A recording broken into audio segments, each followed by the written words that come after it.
Bonsoir, mesdames et messieurs. Bienvenue dans la grande interview.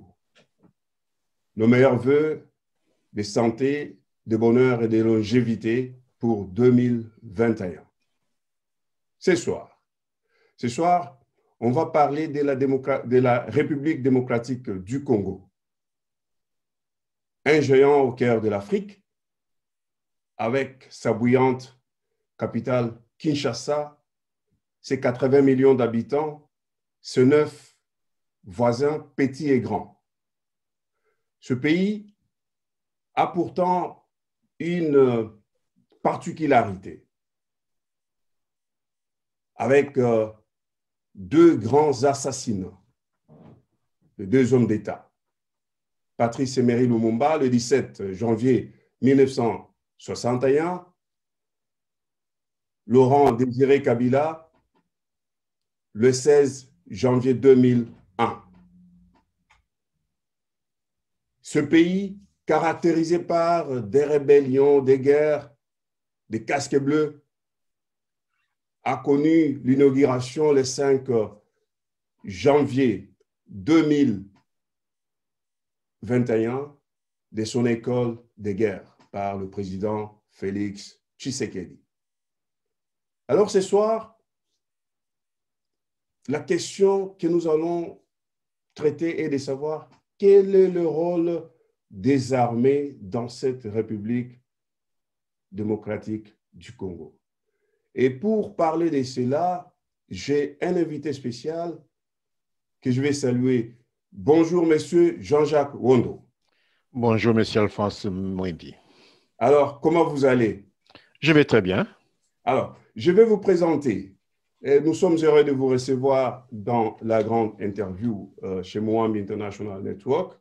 Et vous êtes consultant, analyste et expert des questions politiques, géostratégiques et militaires, diplômé de l'École royale militaire belge, écrivain de plusieurs ouvrages, dont Les armées au Congo-Kinshasa, les forces armées de la RDC, une armée irréformable, bilan, autopsie de la défaite du M23, prospective, les armées au Congo-Kinshasa, radioscopie de la force publique au FARDC, et puis l'essentiel de la sociologie politique militaire africaine, des indépendances à nos jours, ces deux différents régimes protériens au Congo-Kinshasa. Vous êtes breveté des hautes études de sécurité et de défense de l'Institut royal supérieur de défense, ex-école de guerre, on va y revenir, où je vous donnez des séminaires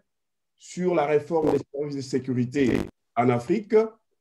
Vous êtes chercheur associé au think tank belge, groupe de recherche et d'information sur la paix, et à l'ISS Africa, Institute for Security Studies d'Afrique du Sud, le plus grand think tank stratégique africain. Vous êtes responsable de DESC, think tank, Défense et Sécurité du Congo. Vous faites des analyses stratégiques sur la RDC et l'Afrique médiane. Vous faites beaucoup et nous sommes heureux que c'est vous qui allez nous éclairer sur le rôle des armées en RDC. Alors, la première question est de savoir, le 4 juillet 1960, au lendemain de l'indépendance, le commandant en chef de la force publique, le général Émile Janssens, déclare aux militaires présents à une parade militaire ceci: avant l'indépendance est égal à après l'indépendance pour la force publique. Et la question, quelle est la différence entre cette armée d'avant l'indépendance et l'armée d'après l'indépendance? Si on se replonge dans le contexte de 1960, donc je vais d'abord éclairer la phrase ou la citation du général Émile Janssens, qui était le commandant en chef le commandant de la force publique. Voilà. Et son inscription était relative à un cas d'indiscipline Mhm. qui a été constaté au camp Kokolo. Donc, à l'époque, ça s'appelait camp Léopold II. Voilà. Après l'indépendance, quelques mois avant l'indépendance, les militaires étaient déjà mécontents de savoir que le Congo allait être indépendant. Beaucoup d'acteurs politiques ou civils allaient connaître une certaine ascension professionnelle, c'est-à-dire devenir des cadres, Mhm. sauf dans l'armée. Voilà. Alors, quand il y a eu le premier cas d'indiscipline au camp Kokolo, il est allé faire une causerie morale.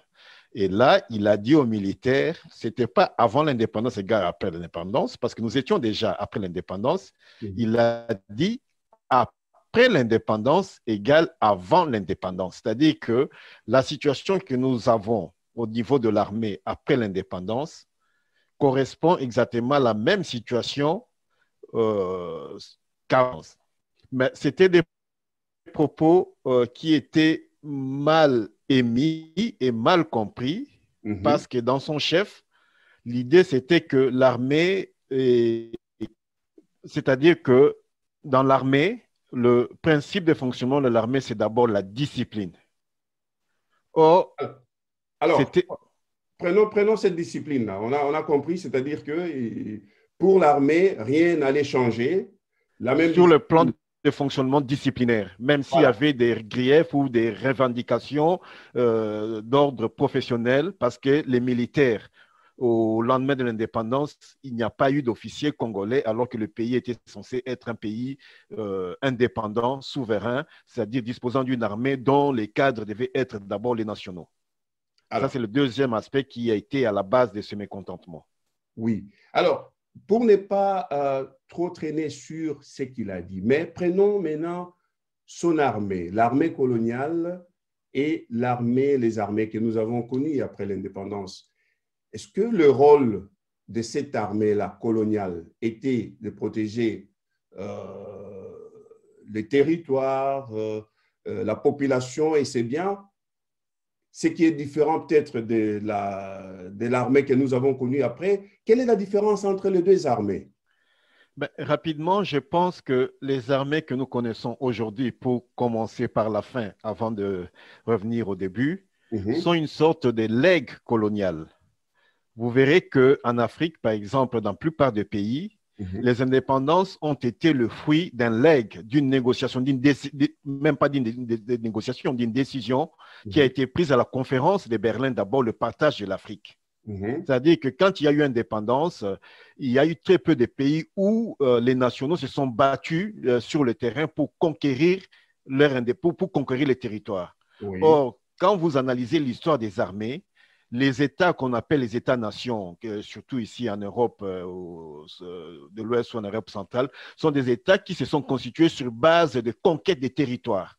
voilà. Ce qui n'a pas été le cas, Mhm, parce que dès le départ, l'armée que nous avons héritée en 1960 vient de la force publique, qui a été une armée coloniale, dont la première mission, c'était maintenir l'ordre public, c'est-à-dire surveiller mhm. les nationaux, surveiller ce que les Occidentaux appelaient les autochtones, de Mhm. sorte qu'ils ne se révoltent pas. C'était Par une rapport armée à qui? Qu'il ne se révolte pas par rapport par à qui? rapport aux colons et aux colonialistes. Donc, C'était ils une armée étaient qui là devait pour les accompagner protéger. l'exploitation de l'Afrique et du Congo. Mhm, Et ce n'était pas une armée qui était là pour se battre, pour défendre d'abord l'intégrité du Congo ou des Congolais, ni pour protéger les Congolais. C'était plutôt pour protéger les colons, les colonialistes contre les Congolais. Et voilà. c'est cette philosophie qui a été léguée à l'armée congolaise qui a hérité de le 8 juillet, qui a hérité de la force publique, Mhm, parce que c'était le même corps d'officiers qui, le jour de l'indépendance, qui est resté en l'état. Et puis, ce sont les mêmes troupes à qui on a inculqué que civil, Azali Monguna Nayo, donc le civil est ton ennemi, qui voilà. devait le lendemain, donc le jour de l'indépendance, prendre les rênes de l'armée. Et là, dès le départ, il y a eu déjà un défaut de conception de la notion d'armée. Et c'est ce défaut de conception qui continue jusqu'à aujourd'hui surtout dans les chefs des hommes politiques qui n'ont pas compris que l'armée est là pour défendre l'intégrité du territoire, c'est-à-dire à partir des frontières du territoire vers l'extérieur, mais ils en ont fait une sorte de ressource du pouvoir. Autant l'armée était une ressource pour protéger l'exploitation du Congo par les colonisateurs ou les colons, de même que nos acteurs politiques et même certains supérieurs de l'armée pensent que l'armée est là pour défendre un certain type de pouvoir. Et vous verrez que les différentes armées qui ont évolué au Congo ont essayé de travailler dans ces dynamiques. On n'est pas dans la logique de ce qu'on appelle une armée républicaine. Voilà. Et puis, à un moment donné, nous avons eu Mobutu Sese Seko. Dites-nous un peu comment lui, il a accédé à ses fonctions d'être le chef de troupes. Est-ce que vous pouvez nous dire comment il a organisé cette armée-là après l'indépendance? Bon, il y a deux étapes. La première étape est que Mobutu, c'est un produit de la force publique. Oui. Donc, il a été recruté à la force publique après un cas d'indiscipline à l'école. Il a été renvoyé et puis il a été recruté pour faire l'école des soldats à Loulabour, je pense autour de Kananga. à Kananga, donc autour de l'année 54. Et là, il a fait son service de 6 ans. Et 6 ou 7 ans, mais après, il a été réformé. C'est-à-dire qu'à l'époque, tu pouvais faire un service de 7 ans, et puis après, tu peux soit devenir civil et faire autre chose. Et Mobutu s'était orienté plutôt vers le journalisme. Mais comme il était proche de Patrice Emery Lumumba, il a été un de ses représentants. Le premier ministre après l'indépendance, il a été un de ses représentants d'ailleurs quand il était en stage ici en Belgique pendant les négociations déjà de la table ronde et même après. Au moment de l'indépendance, le fait que, comme je l'ai mentionné tout à l'heure, il n'y avait pas de cadres congolais qui pouvaient accéder en fonction d'officiers, et qu'après la mutinerie de la force publique donc, que j'ai mentionné au camp Kokolo, il a fallu rapidement africaniser l'armée. C'est-à-dire que le général Yancès a été chassé, la plupart des Belges ont quitté, il est resté une dizaine de Belges autour de certains hommes politiques, dont Lumumba. Et c'est là que Lumumba dit, j'ai à mes côtés quelqu'un qui est proche de moi, qui a fait l'armée, et il lui a donné voilà, le poste de chef d'état-major général. Ils ont improvisé quelque part. Mais parce qu'il ne pouvait qu'utiliser ce qu'il avait sous les mains. Donc, à l'époque, Mobutu, qui était sergent-major, mais qui est devenu, il a nommé colonel et chef des armées, et en même temps, Lundula, qui était un des plus gradés, qui était adjudant-chef, mais qui était plutôt un médecin qui a fait les guerres en Corée, a été nommé commandant-chef. C'est là que Mobutu est devenu chef des armées et comme il avait quand même les réflexes des militaires, a eu le courage de descendre sur le terrain pour essayer un peu de calmer les mutins. Et c'est comme ça qu'il a essayé un peu de calmer et d'avoir les faveurs des militaires pour essayer de gérer cette crise. Mais ce n'est qu'après, quand il a commis il a perpétré plutôt son deuxième coup d'État en 65, qu'il a vraiment commencé à réformer l'armée. Et là, on a vu qu'il y avait une certaine volonté d'abord de mettre fin aux rébellions. On connaît le contexte dans lequel Mobutu est arrivé. Il avait l'appui de la CIA, il avait l'appui des puissances occidentales, la Belgique, et qui ont mis des moyens pour d'abord pacifier les pays et mener une réforme profonde de l'armée, l'ANC, et qui s'est caractérisée particulièrement par la formation des troupes. OK, on va y revenir. Mais dites-nous, quel a été le rôle de l'armée pendant l'arrestation et l'assassinat même de Lumumba le 17 janvier 1961? Le rôle de l'armée, pendant l'arrestation de Lumumba, Mobutu a envoyé des militaires qui lui étaient proches. Et il faut dire aussi que l'armée était un peu divisée. Oui. Parce que Lumumba, lorsqu'il a essayé une tentative de fuite pour aller rejoindre ses partisans à l'est du pays, vers Kisangani, avant la première tentative, il a été arrêté et il a été incarcéré ou détenu au camp Hardy à Tisville, en Banzangungu. Voilà, ça c'est dans la province.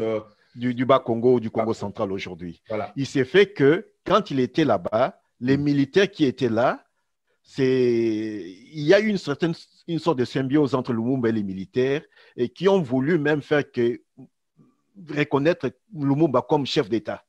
Oui. Donc, une sorte d'impérium.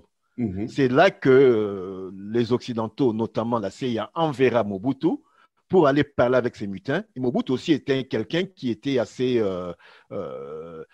un tribun, donc il savait parler. Il est parvenu à convaincre les militaires et c'est là qu'on a pu arrêter Lumumba pour le déplacer et la suite, nous connaissons quand il s'est retrouvé au Kasaï et puis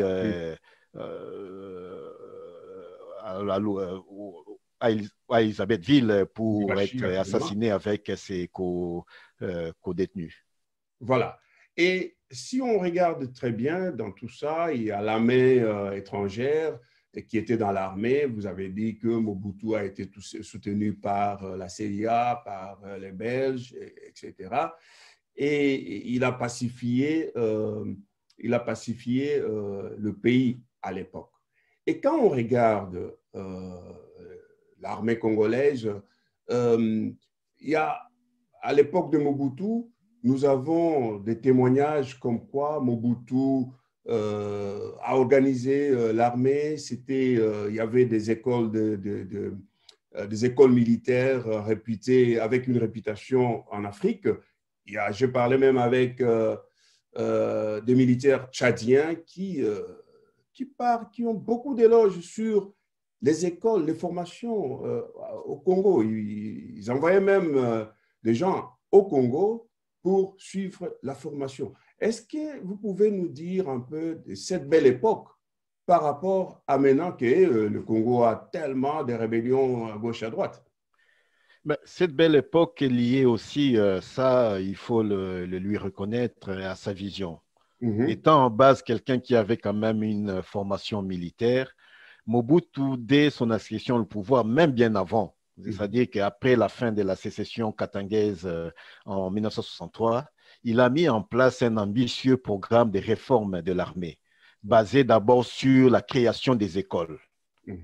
À l'époque, en 64, on a créé le centre d'entraînement de Kotakoli. En 64, déjà, oui, non, le centre d'entraînement de Kotakoli, mais la base de Kitona, par exemple, était déjà créée par les Belges en 54, tout comme la base de Kamina, qui servait un peu des bases stratégiques pour l'OTAN. Et en 64, Mobutu a mis en place plusieurs centres d'information, centres d'instruction, que ce soit centre de troupes de blindés en Banzangungu, que ce soit des écoles de génie à Likasi. Et tout ça a fait de sorte que c'est sur base de la formation des militaires que Mobutu a mis le paquet pour disposer d'une armée pouvant répondre plus ou moins aux standards internationaux, évidemment avec l'appui des Occidentaux, parce que financé particulièrement par les Américains. Et ça, je dois aussi rappeler, sur le plan militaire, durant le XXe siècle, la période entre 1960 et 1980 ou 90, deux pays qui ont reçu beaucoup d'argent des États-Unis, c'est Mobutu avec le Zaïre et Moubarak avec l'Égypte, pour voir la place que même la communauté internationale mettait accordée au Congo. C'était dû à quoi? C'était dû à quoi? Mais c'était dû aux enjeux géopolitiques parce qu'il devait jouer un rôle de containment. Pour Mobutu, c'était contenir toute l'influence, toute la percée, tout l'expansionnisme communiste des pays qui nous entouraient. L'Angola, le Congo-Brazza, la Tanzanie et parfois l'Ouganda. Et pour l'Égypte, c'était plutôt contrer un peu le monde arabe parce que l'Égypte était un peu modéré dans ses prises, dans ses positions, d'abord vis-à-vis d'Israël et puis par rapport au monde arabe. Donc, ce sont des pays sur lesquels ils ont mis les moyens. Et Mobutu, et la Belgique aussi qui a accompagné Mobutu dans son ascension et dans son renforcement politique et militaire, a été un pays qui a énormément contribué. Entre 1970 et les fins des années 80, au moins 70 à 80% des militaires congolais ont été formés directement ou indirectement par la Belgique. soit en suivant des formations en Belgique, soit en bénéficiant des formations données par la Belgique, notamment l'école de formation des officiers de Kananga, qui est un fleuron africain. Et je rappelle que dans les années Kananga, qui a été formé en 69, et le Centre supérieur militaire qui a été formé en même temps que Kananga en 69, pour former ce qu'on appelle les brevetés d'administration militaire, donc des techniciens d'état-major, pas des brevetés d'état-major, on y reviendra. Et tout ça, c'était sous l'impulsion de la Belgique et dans la vision aussi de Mobutu. Et à Kananga, on a vu les Rwandais venir être formés au Congo, les Tchadiens, les Togolais et même parfois les Burundais. Ouais. Donc, c'était un centre, une école de formation d'officiers de rayonnement continental et suivant les standards qui étaient quand même assez respectés dans le monde, raison pour laquelle, même à cette époque, le Congo ou les Zaïre participaient à des missions de maintien de paix internationales, dont au Tchad, où ils se sont confrontés contre les forces de Kadhafi dans la bande Kadhafi à Faya-Largeau. Voilà. Ouais. Donc, il y a ce pont, il y a aussi la partie de la coopération française qui a formé des troupes d'élite, des parachutistes du camp 7 après le rapport d'Nchili. Et tout ça fait qu'on avait quand même une base militaire qui pouvait vraiment se permettre de faire certaines choses en Afrique. Bon, le reste, c'est des questions politiques pour expliquer la déliquescence de cette armée. Mais M. Jean-Jacques Kondo, vous avez bien brossé là la situation de la belle époque de l'armée congolaise. Et par rapport à la position qu'occupait le Zaïre et l'Égypte. Si on regarde aujourd'hui, l'Égypte garde la même position. Et le Congo, qu'est-ce qui se passe? Le Congo, qu'est-ce qui se passe? Là, on est vraiment au cœur de la géopolitique ou de la géostratégie surtout. Est-ce que vous êtes d'accord avec moi que l'Égypte a gardé la même position? L'Égypte a gardé et même s'est renforcée parce qu'aujourd'hui, l'armée égyptienne, c'est l'armée la plus forte d'Afrique avec l'Algérie. Donc, a gardé sa position. Les États-Unis sont toujours... Mais en plus, les États-Unis, la spécificité de l'Égypte a fait qu'elle a imposé maintenant sa vision en ne voulant pas privilégier un seul État. Voilà. Aujourd'hui, vous avez les Français qui sont là, les Russes qui sont là et les Chinois qui sont là. Ils arrivent à trouver une symbiose, c'est-à-dire qu'ils définissent ce qu'ils veulent comme vision stratégique aux militaires de leur pays et les autres, vu leur position stratégique, les autres ne peuvent que venir. Parce que quand on prend le cas de la Russie qui s'active avec l'Égypte récemment, la Russie a besoin de l'Égypte via le canal de Suez pour venir vers l'Afrique, descendre vers l'Afrique. Parce que le problème de la Russie dans la géostratégie, c'est vraiment la conquête des mers chaudes. Or, tous les canaux de Suez et toutes ces parties, ça permet à la Russie d'exporter son armement et de venir s'installer en Afrique via l'océan Indien. Donc, on voit les Américains sont là, les Chinois aussi ont besoin de l'Égypte comme porte d'entrée pour faire leur route de soie qui va descendre jusqu'au Congo, Angola et aller même jusqu'à l'océan Atlantique. Oui, mais on voit qu'il y a un pays qui a compris d'abord. Revenons à la RDC. À la RDC, le problème est qu'il y a eu un problème de lecture des enjeux géostratégiques, donc d'anticipation. Lorsque la guerre froide est terminée, Mobutu et ses conseillers n'ont pas compris que les enjeux changent. Ouais. C'est-à-dire qu'il fallait maintenant faire une analyse pour anticiper la situation, montrer qu'on s'est servi de nous, ou on a servi les Occidentaux pendant la guerre froide. Maintenant que les enjeux changent, surtout avec la fin de l'apartheid et la chute du mur de Berlin, qu'est-ce qu'on peut offrir encore comme argument? On n'était pas capable. C'est là que les voisins du Congo ont compris et sont allés se vendre auprès particulièrement des néolibéraux des Occidentaux. Vous avez le Rwanda et l'Angola, par exemple, qui était un pays sous le joug communiste, sous le joug soviétique. Mais c'est à ce moment-là que le Rwanda, pendant la période de Clinton, a signé des contrats pour que son armée soit même entraînée par les Américains, faire de sorte que le Rwanda fournisse du pétrole à l'aviation américaine. Entre-temps, toute la lignée des Kagame et consorts qui étaient en Afrique du Sud. L'Afrique du Sud étant devenue ce qu'on appelle le poste avancé géostratégique des États-Unis ou des États occidentaux En Afrique. En Afrique. Et ces gens-là se sont connus pendant la période d'apartheid. On fait aussi le lobbying pour dire que voilà, si vous nous aidez, voilà, si vous arrivez au pouvoir, aidez-nous aussi à conquérir le terrain. Donc, c'était plutôt vraiment un mauvais calcul géostratégique. Et entre-temps, Mobutu a délaissé l'armée. La même armée qui était le fleuron de l'Afrique médiane, est devenue, comme on dit, un dépotoir. Et Koundé, comme disait le feu général Maëlle, c'est-à-dire que Mobutu, à un certain moment, voyant qu'il n'avait pas vraiment d'adversaire sur le plan politique, a pensé que le danger pouvait venir de l'armée. C'est là qu'il a commencé à négliger l'armée, à la clochardiser, pour faire de sorte que seule une unité et quelques unités, la DSP et quelques unités autour de la garde civile, hein, et constitué majoritairement des ressortissants de sa province ou de sa tribu. Et l'Équateur. Et l'Équateur, et le reste de l'armée n'étant pas possible. Et quand la guerre vient, c'est d'abord les autres militaires qui vont se battre, mais ils n'avaient plus rien pour se battre parce qu'ils n'étaient ni motivés, ni payés, ni équipés. Et pendant cette période, il y a eu la rupture de coopération, autant avec la Belgique et puis la France, et toute cette armée qui était aussi soutenue logistiquement et financièrement par ces États, mais ces États n'ont plus donné les moyens pour que Mobutu puisse tenir. Et c'est là la chute de l'armée. Alors, dites-moi, Mobutu est venu avec sa vision. Il y a cette chute de l'armée qui est partie avec Mobutu. Il y a Laurent Désiré Kabila qui est venu. Et maintenant, on a le président Tshisekedi. Quelle est devenue l'armée, cette armée-là? Est-ce qu'il y a la vision de Laurent Kabila, c'était quoi? Et après Kabila, on a eu le Kabila fils, et maintenant on a le président Félix-Antoine Tshisekedi. Est-ce qu'on a une armée congolaise maintenant sur laquelle on peut compter? J'apprécie votre question. Elle est très bonne parce que souvent, quand on parle d'une armée, on parle par exemple armée américaine, armée française, armée belge. L'armée reste comme une sorte d'âme d'une nation. C'est comme une colonne vertébrale.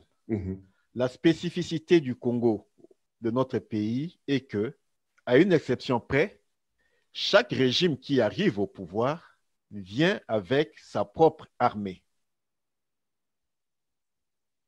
Est-ce qu'on peut construire un pays sur cette philosophie? Non, c'est difficile parce que c'est comme si une âme, vous l'avez depuis votre enfance jusqu'à aujourd'hui. Vous ne pouvez pas avoir plusieurs âmes. Ça signifie qu'il y a une discontinuité même dans le principe de la notion de continuité des services de l'État. L'armée est un service de l'État. Chaque régime qui vient avec sa propre armée, ça signifie que ce pays n'a pas déjà d'armes. On n'a pas un esprit militaire commun qui nous permet de défendre la nation. Alors, qu'est-ce qu'il faut? Vous avez vu, c'est-à-dire, Mobutu est venu, quelques temps après, il a fait ses phases. Laurent Désiré Kabila est venu. Il est venu avec les FAC. Les FAC, c'était un conglomérat des milices et une armée de rebelles et tout ça, infiltré jusqu'à la moelle épinière. Et de cette armée, on pouvait attendre, on pouvait en attendre grand-chose. La preuve est que une année après son arrivée au pouvoir, il a fait face aux rébellions dont nous subissons les conséquences. Et il a été assassiné par ses propres gardes du corps. Il a été assassiné, oui, c'est ce qu'on dit, mais c'est aussi cette notion d'infiltration. Voilà. C'est-à-dire qu'il est arrivé au pouvoir sans disposer lui-même de forces capables de faire la différence. Il était dépendant ou redevable aux personnes qui l'ont aidé à arriver au pouvoir, et ces personnes ont mis en place les dispositifs de sorte que le jour où il va essayer d'aller de marcher de travers pour le neutraliser. Ça a pris du temps, mais ils y sont parvenus. Et cette situation m'inquiète aussi quand je dis que chaque régime qui arrive vient avec son armée. Vous verrez que récemment, pour passer à la période avec le président Tshisekedi, il est arrivé au pouvoir, j'en passe tout ce qui est des aspects politiques, on a gardé la même armée. on peut dire que c'est une bonne chose parce qu'il y a quand même cet esprit de l'âme de l'armée, hein, c'est les FRDC qui restent. Mais si on se replonge dans la situation de Laurent Désiré Kabila qui a hérité d'une armée dont il n'avait pas le contrôle, on sent que cette armée qui est aujourd'hui, malgré certaines déclarations pompeuses d'allégeance au président, échappe quand même à une grande partie au contrôle du chef de l'État. Et ça peut être aussi une menace parce que c'est une armée qui répond aux injonctions parfois contradictoires qui ne sont pas mises au grand jour. Donc, vous dites tout simplement qu'il faut changer cette armée. Il ne faut pas changer cette armée, il faut faire une bonne réforme, une réforme qui passe aussi par le nettoyage, une réforme qui passe aussi par la formation, parce que la plupart des gens qui sont dans cette armée, c'est une armée qui est le fruit d'une conciliation. C'est-à-dire que quand on est arrivé à la question de FRDC, ce sont les forces qui se sont battues, qui n'ont pas gagné. Personne n'a gagné dans cette guerre qu'on a mise ensemble pour créer une armée. Mais dans cette armée, vous avez des rebelles, des mutins, vous avez toutes sortes de racailles qu'on peut trouver. Et la logique militaire veut que dès qu'un militaire se mutine, dès qu'un militaire se rebelle, il n'a plus sa place dans l'armée. Or, aujourd'hui, nous constatons. Jean-Jacques Kondo, vous brossez là un tableau très sombre et juste d'ailleurs de l'armée. Réaliste, oui. De l'armée congolaise. Est-ce que nous avons le temps, avec tout ce que vous venez de dire, d'aller faire perdre des temps avec les élections, avec la bonne gouvernance, avec tout ce que vous voulez, la politique politicienne, alors que nous n'avons ni État ni armée? Ben, la situation du Congo, comme je l'ai dit, c'est une situation héritée d'un arrangement imposé au Congo parce qu'on n'a pas eu de vainqueurs dans cette guerre-là, ce qu'on appelle la deuxième guerre du Congo. Du moment que ce sont les autres qui ont décidé de nous mettre ensemble, contrairement par exemple à l'Angola, où Savimbi a été battu, a été neutralisé et même tué, ce sont les vainqueurs du MPLA, devenu FAPLA, donc Force armée populaire angolaise, qui ont dicté leur vision de l'armée et la réforme en ne reprenant que des éléments sûrs de l'UNITA. Donc, chez nous, ce n'est pas clair, la deuxième guerre du Congo, c'est cette guerre-là qui a commencé en 1997. De 98. De 98 en 2002. Oui, voilà. 2002-2003, avant les accords de Sun City et puis des Pretoria et puis de Sun City. Voilà. Ouais. Alors, maintenant… Voilà. Donc, pour dire qu'aujourd'hui, il est possible de réformer l'armée s'il y a une nette volonté politique. Mais cette réforme sera difficile si, dans l'espace politique, nous avons encore des acteurs qui ont joué un rôle dans la crise congolaise de la deuxième guerre du Congo. C'est-à-dire que tant qu'on aura les mêmes acteurs politiques ou des acteurs politico-militaires qui seront là, ils vont jouer de toutes sortes de pesanteurs pour éviter que la réforme se fasse dans le sens voulu par les Congolais, parce que ces acteurs sont une sorte d'acteurs de proxys qui répondent aux injonctions de leurs maîtres d'abord régionaux et puis internationaux. C'est-à-dire que l'idée aujourd'hui est de faire du Congo un pays faible, de sorte que les pays qui nous environnent puissent en tirer profit. Contrairement à Mobutu, qui veut faire du Congo un pays fort, où le centre géostratégique de la région se trouve au Congo, et même géographiquement, cela se justifie. C'est-à-dire que si les centres se trouvent vers le Congo, tous les pays périphériques, nous les tirons vers nous et ça crée même la stabilité. Mais sachant que le Congo, c'est un gros morceau et que seul le Rwanda ne pourrait pas le prendre, le Burundi ne pourrait pas le prendre, ni l'Ouganda, vous avez toutes ces forces centrifuges qui tirent le Congo et quand on tire un élément de l'extérieur, vous voyez que cet élément a tendance à s'éclater. Et c'est ça qui explique l'instabilité du Congo. Mais ça possède vraiment, en premier lieu, à ce que le Congo soit approprié par les Congolais patriotes et que dans ce Congo-là, qu'il y ait des gens qui n'était pas, qu'on ne peut pas, qui n'était pas lié avec les pays qui ont Les rébellions. envahi le Congo. Voilà, et l'instabilité de la RDC. Alors, Monsieur Jean-Jacques Ondo, je vais vous poser peut-être la dernière question. Parlant de tout ça, comme nous faisons ces analyses militaires sur la RDC, est-ce que c'est pas quelque part trahir le pays parce que tout ça, c'est public? Comment vous trouvez? Ben, Est-ce que l'ennemi du Congo ne va pas profiter? je vais vous répondre par un extrait de la Constitution.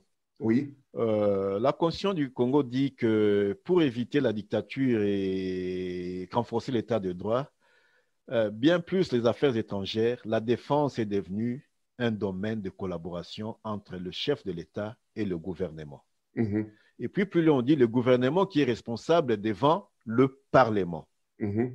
C'est-à-dire que quand on traite des questions de la défense, c'est une question qui concerne le président et le gouvernement, mais le gouvernement qui doit rendre compte au Parlement. Le Parlement qui a une émanation du peuple. Mm-hmm. Donc, il est important que les questions de défense soient débattues sur la place publique.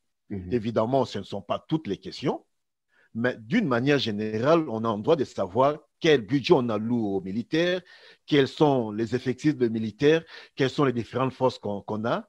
Mais il y a d'autres aspects qui relèvent du secret défense et on ne va pas dire que voilà, on va attaquer ce soir à minuit, on a positionné. Ça, c'est des questions beaucoup plus techniques. Donc, notre mission, c'est vraiment d'amener ces débats à la place publique. Pourquoi? Parce que quand vous faites l'analyse de ce qu'on appelle les réformes des services de l'État, un des éléments les plus importants, c'est qu'on veut que la société civile, donc les citoyens, soient partie prenante à cette réforme.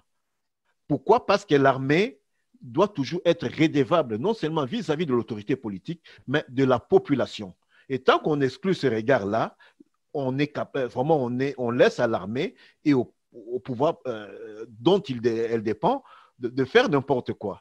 Donc, il faut faire attention, on ne divulgue rien. Et d'ailleurs, vous avez des ouvrages, vous avez la littérature abondante qui vous donne les détails insoupçonnés sur l'armée américaine, sur les FARDC. Et quand parfois je publie mes analyses, je donne des références, en dehors d'autres informations que je prends de sources bien autorisées.